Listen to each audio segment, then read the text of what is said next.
Hi, my name is Mark. I'm one of the pastors here at Trillium. Have you ever had a thought like this? Well, I might as well eat the dessert since I just ate that plate of fries. And since I've ate the dessert, I think I'm going to have to restart my diet next week or next month or next year sometime. I've noticed people who try to quit smoking. They may go for 2 or 3 months not smoking, and then they go to a party and they have a few drinks, and their willpower comes down a little bit. And usually drinking and smoking are kind of associated with each other. And somewhere in that evening, they have a few cigarettes. And the next day, they're out at the variety store buying a pack of cigarettes. And I'm looking at those situations going, well, why, just because you had a few cigarettes, would you sort of backtrack on your goal of quitting smoking? The same way, if you have dessert or a plate of fries, why would that wreck your diet necessarily? And my suggestion to you is because we live with kind of binary thinking, all or nothing thinking. We're stuck in this all or nothing thinking. Either you're on a diet or you're not. Either you're quitting smoking and you don't smoke, or you're a smoker. And the truth is, for someone who's quitting smoking, they've left the shoreline of smoking, but they haven't arrived at the new shoreline of non-smoking. And in fact, they're neither a smoker nor a non-smoker. They're somewhere in between. They don't fit in that binary world. But we don't live easily that way, stuck in the middle. We want to live in those binary choices. I'm a smoker or a non-smoker. I'm successful or I'm a failure. I'm beautiful or I'm ugly. I'm happy or I'm sad.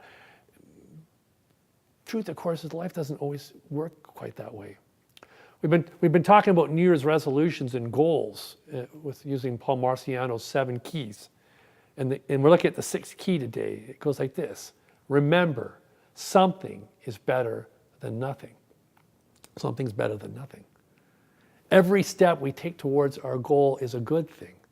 And if we are sometimes obstructed or frustrated even by our own choices in moving forward to the goal, nonetheless, we still take another step forward eventually.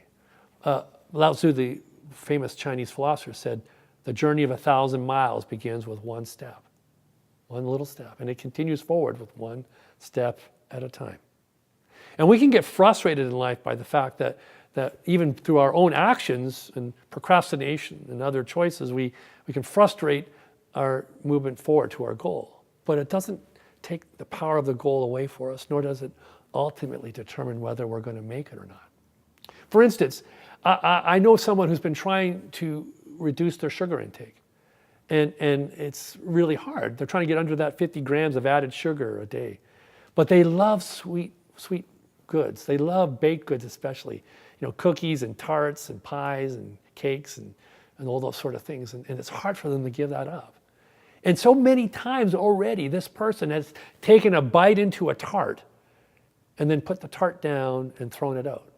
They've done this over and over again because the compulsion for that sugar is so strong in them. But each bite is a choice that they make. And they realize just because they've bitten into that tart doesn't mean they have to finish it. And I imagine for many people who've quit smoking, they've come to the realization that when they buy that package of cigarettes, they don't have to smoke the whole package. Out it goes into the garbage. And then they're back at the store a few weeks later and they buy another pack and they smoke a few cigarettes. And then back into the garbage it goes, over and over again. This is how change works in life. Something is better than nothing. Every step we make towards the goal is a good step for us. The difference between doing something and nothing is huge. So for instance, maybe you hate working out. Yet you've committed to yourself to go to the gym 60 minutes 3 times a week.